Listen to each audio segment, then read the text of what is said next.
my in-class presentation.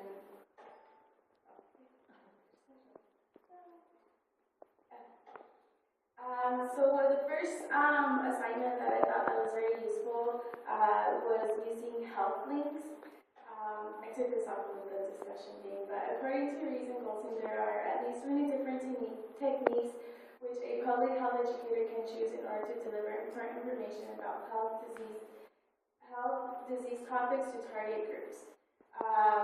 This is very important because as health educators, we have to send that message out to our target groups, and we have to know who our target groups is, and in order for us to be efficient for them, we have to know how we're going to convey that information to them.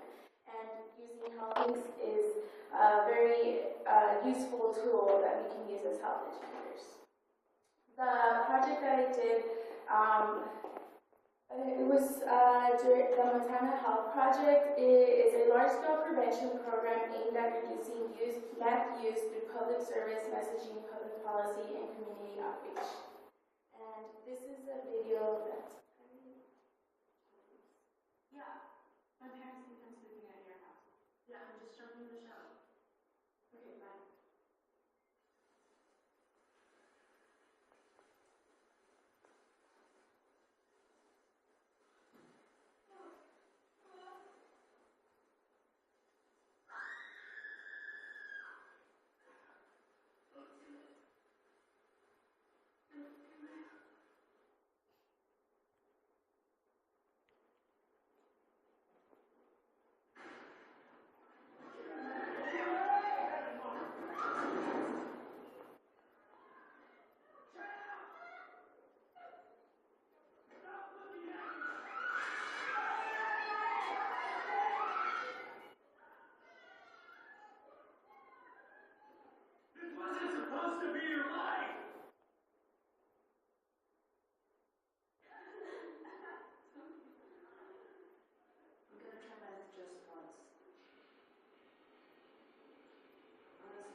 So let's just kind of try it. But that's the video. These commercials were shown like on like TV and stuff like that. And they're pretty graphic, but you kind of got like a feel of like, you know, what really meth does. Like you can see like all the scars that they have.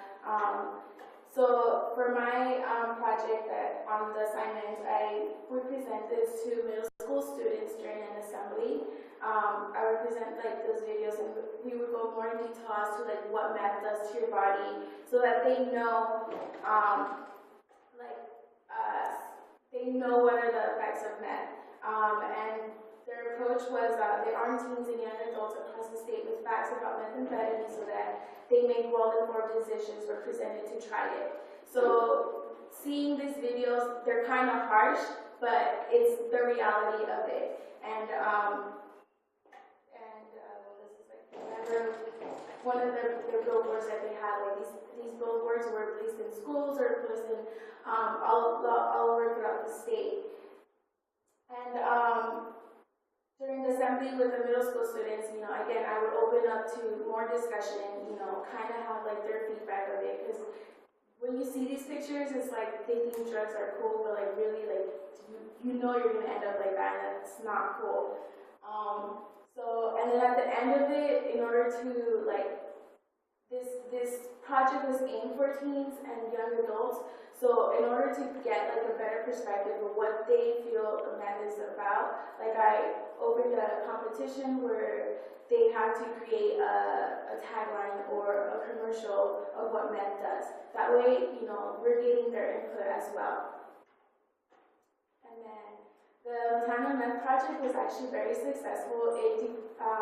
Teen meth use declined by 63%.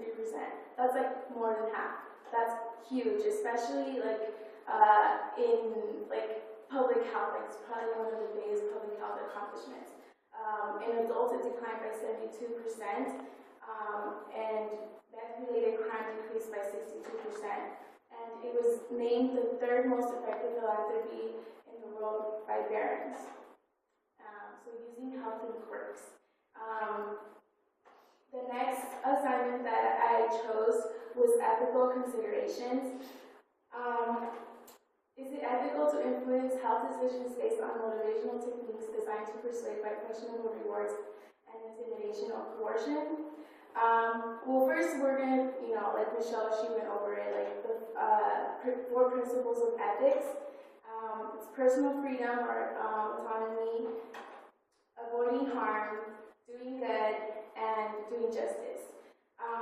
As health educators, it's not easy, like, let's do this exercise program. Yeah, you're going to lose weight and stuff like that. But for people, some people, that's not realistic. They need that extra motivation. And we're going to be constantly be reminded of this. And in that motivation, we have to think of the 4 principles. Like, okay, like if you exercise today, or like when you're personal people, like if you get in this class, we're gonna go out and have dinner, or we're gonna go out shopping or something like that. I think people need that extra motivation. So the answer is yes. If you want something to get done, then you have to motivate them through positive comment or reward. Of course, we always have to remember that we're not violating the code of ethics. So I used an example with the help of my roommate. This is kind of like a funny thing that I did.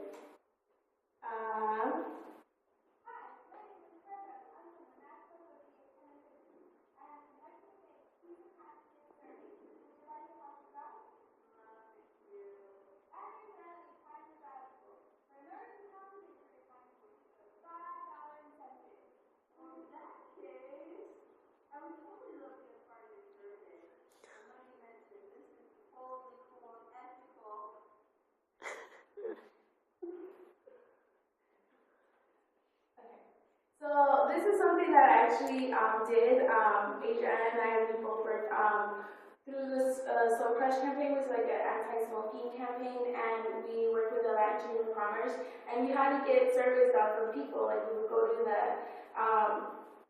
nightclubs and we would try to get them to do a survey. But sometimes like they're having fun and they're partying and stuff like that. They don't want to do a survey, but if you like give that extra incentive, or you'd be like, hey, we understand that your time is valuable, we'll give you $5 for your time.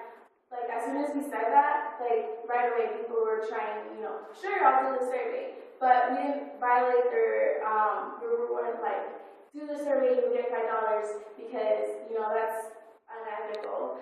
So and then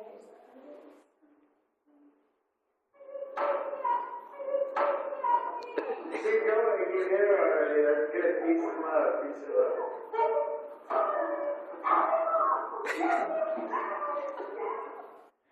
Okay.